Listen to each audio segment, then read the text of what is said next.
AJ Revol, nangangailangan ngayon ng kahit kaunting kindness. Ngayong Huwebes ang World Kindness Day na ipinagdiriwang sa buong mundo tuwing ika-13 ng Nobyembre.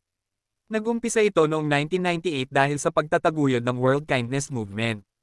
Tampok sa World Kindness Day ang mga mabubuting gawain sa lipunan ng mga taong nagsisilbing tulay para sa kabutihang nagbubuklod sa lahat, anuman ang lahi, kasarian, relihiyon, at kinaroroonan. Ang kaunting kabutihan o kabaitan ang kailangang iparamdam at maramdaman ni AJ Revol matapos nitong aminin sa Fast Talk with Boy Abunda noong Miyerkules ika-12 ng Nobyembre taong 2025 ang pagkakaroon niya ng 5 anak.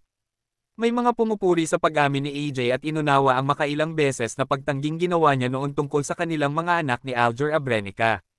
Pero hindi maiiwasan ang mga batikos mula sa mga taong sarado ang mga isip at tila kaligayahan na ang manayre ng kapwa. Ang online bashing ang pangunahing dahilan ng desisyon ni AJ na talikuran ang showbiz noong aktibo pa siya ng paggawa ng mga pelikula para sa Viva Max.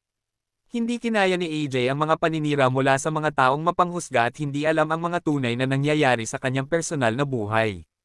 Nang ipagtapat ni AJ kay Boy na 5 na ang kanyang anak, napaluha siya.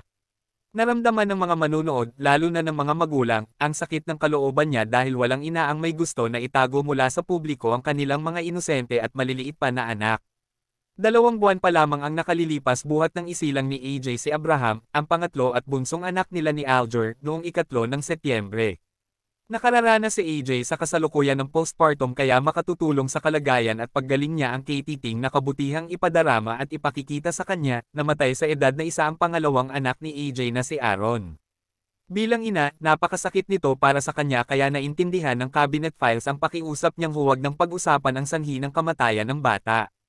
Baka sa boses ni AJ ang kalungkutan ng mapag-usapan ng anak na namatay na itinuturing ngayon ng aktres na anghel ng kanyang buhay, isang masakit na pangyayari na habang buhay na dala ng ina na katulad niya na nawala ng anak. Totoo ba na kayo ni Aljur ay may 2 mga anak na? Actually, Tito Boy, 5 na po.